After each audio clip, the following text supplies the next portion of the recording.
Mac Games and Comics. Check them out on Facebook and visit their site at merrymacgames.com.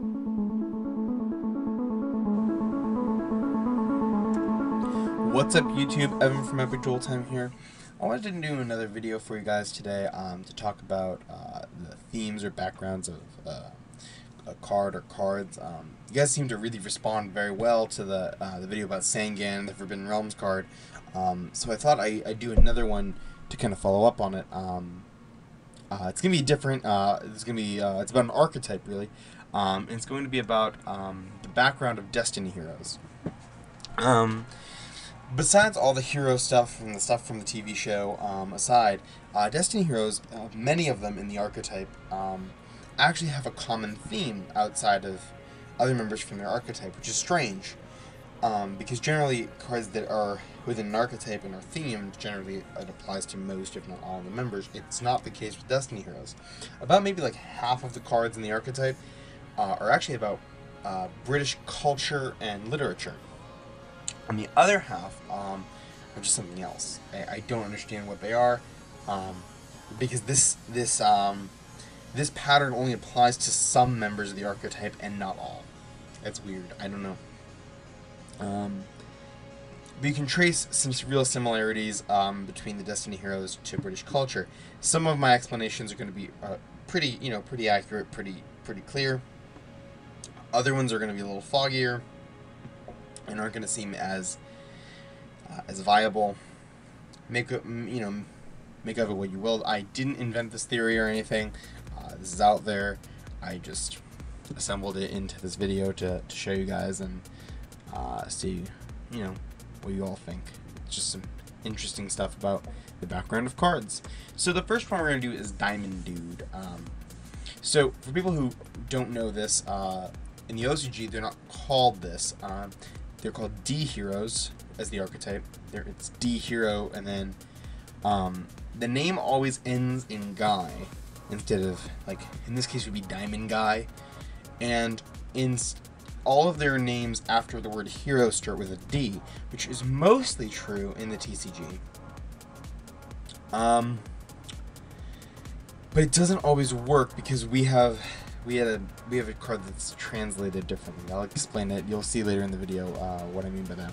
So Diamond Dude is supposed to be compared to that of a British dandy, which is generally it was seen as a member of society. It was in a very wealthy class, upper class, dressed very well. The suits, the kerchief, the overcoat with the gloves, the white gloves. Just seen as a very well-respected and wealthy individual.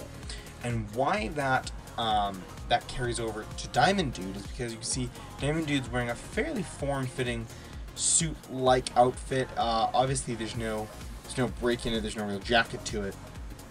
It's a form-fitting outfit, and then he's wearing the gloves, similar gloves, not white. He's wearing some sort of an overcloak. And one of the things is that Diamond Dude has diamonds jutting out from all over him, which diamonds are seen as a very rare gem. So, and they're wealth. They imply wealth, so they're expensive. So we have Diamond Dude's covered in basically money, I guess you could say. He's covered in expensive diamonds. So that's where we can draw maybe that to the dandy's wealth. Next one's a bit of a stronger connection. Destiny hero Departed, for all of you older science fiction fans or people who enjoy British literature, would see this as H.G. Wells' The Invisible Man. H.G. Wells is a British author of science fiction, and one of his characters, the Invisible Man, was described as wrapping himself, his face in bandages, long white bandages. And this, you can see this on The Departed very clearly. And over on the right, you see a picture. It's a movie poster, but based on the book of The Invisible Man. Just take off the glasses and it's basically there. The next one's Destiny hero Dasher. I don't think I perfectly agree with this one, just because it's a bit of a stretch. I think it's a little odd. So it's definitely the weirdest one I'm going to show you. This one's compared to a character from British folklore called Spring-Heeled Jack. And it was supposed to be like one of those characters of folklore and myth. They was supposed to be like one of those scare your children back into the house at dark sort of deals. Spring-Heeled Jack is seen as some sort of part man, part like beast, bird thing, sort of creature, and he's known for being incredibly fast. He's super speed. He can jump very, very high, if not fly, and prowl the city at dark. It has long claw-like hands. It seems to resemble a man, but not quite. Things like that. Why Dasher applies to that is Dasher's very, very fast. You can tell because of the wheels on his feet. And I can't particularly see that there would be any other physical similarities besides that, because I don't, that's really what Spring-Heeled Jack's sort of role is, that he's supposed to be very, very fast. Obviously, him being a character of myth or folklore, he's similar to like what I guess you could say like the Chupacabra is. Like it's supposed to be there, but it's really it's not real. The next one is an interesting one. It's Destiny hero Doomlord. The resemblance you're going to see is very similar, but you're not going to understand at first the resemblance of what it is I'm showing you to British culture. So, Doomlord would be seen as very, very close to Spawn, especially the Dark Ages Spawn. Why this is important for all of you Spawn fans who are sitting there going, well, Todd McFarlane's Canadian. And he is. At the beginning of the creation of Spawn, the production of Spawn, Todd McFarlane worked alongside an artist and writer, a British artist and writer named Neil Gaiman. And Neil Gaiman's influence on the future of Spawn was immense. One of which being a publication he did, and it had Spawn, and it was like a medieval-looking Spawn. Later on, they had Todd McFarlane and Neil Gaiman had a falling out, and McFarlane went and designed this Dark Ages Spawn. It has a huge similarity to that medieval Spawn that Neil Gaiman did. And so there was a lawsuit and everything, and Neil Gaiman won. The judge agreed that there was too many similarities to deny that there was a huge influence from Gaiman's work. And again, so part of Spawn's origins lie with a British artist. I don't know how much of that is supposed to be infused into this. It is very clear that Doomlord is supposed to look like Spawn. And there is it's a loose connection to British culture, but Spawn does have some thin roots from Britain and the UK, so I don't know if it's enough to say absolutely there's a connection, but a line can be drawn. That's the best I'll say for that. The next one, way stronger. Destiny hero Double Dude. And a lot of people figured out that this is based off of Dr. Jekyll and Mr. Hyde. A man who loses control of his second personality, and therefore he starts to physically resemble that personality and becomes a beast, evil creature called Mr. Hyde. And you can see this on the artwork of Double Dude, down to the hat, the nice, well-dressed man, and the beast behind him with the torn the torn fabric and covered in with scraps of clothes. It's just too uncanny. Next is Destiny hero Dreadmaster, and this is another pretty close one.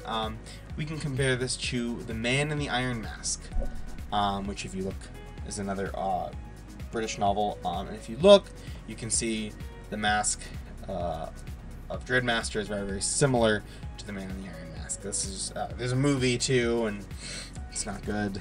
But I didn't want to use the movie picture because it's a weird looking mask that they used. But this is one of the original illustrations of The Man in the Iron Mask and what it's supposed to look like. The next one is about Destiny hero Plasma. Now, when I said the OCG changed names from OCG to TCG, it really did impact, and part of it is impacting what Plasma is. I've watched through most of GX in Japanese and English. This is one of my biggest frustrations because this character is sweet. For people who don't know what Plasma's real name is, it's D Hero Blue D. Yeah, it's a pun. And so, because the way you pronounce it is Blue D, bloody, but then at the same time, his name spells blood, B-L-O in the D, and he's like, that's the D in his name, like, you know, double D and everything, that's the D in his name. What we compare him to, and see, that's the most important part to know what we're supposed to compare him to, is Dracula. This is Christopher Lee in the first ever Dracula film.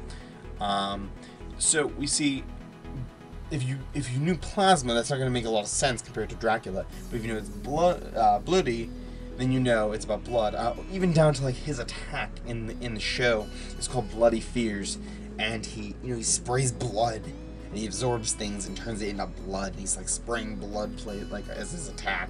Like he's a horrendous creature, and he's very, very vampire-like. Down to if you can even look at his helmet, you can see like vampire's wing, like bat wings coming out of his hat. Not his hat, his helmet, I should say. But it looks like a hat.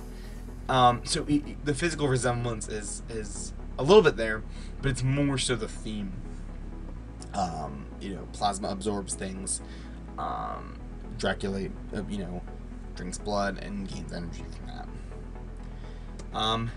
The next one is a little more obvious. Clock Tower Prison insanely resembles Big Ben. I don't think I need to say anything else on it. And the next one is D Time, which I think a lot of people got this one too. It's based on tea time, the idea of having tea as a meal. Tea, crumpets, small pastries, maybe some fruits. So that's it for this. Definitely, as I've said, some of them really apply well. Others are a little more debatable as to how relevant they are. Certainly things like, Double Dude and Plasma are more relevant than things like Dasher. But at the same time, there are some lines you can draw that would suggest they could definitely all themed well together.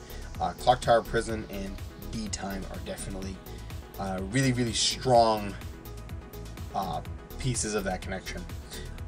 So, as always, like, comment, subscribe. If there's any other kinds of videos you'd like me to make that are kind of like this, where I investigate themes or stories of cards, feel free to suggest them down in the comments below. And as always, keep dueling, America.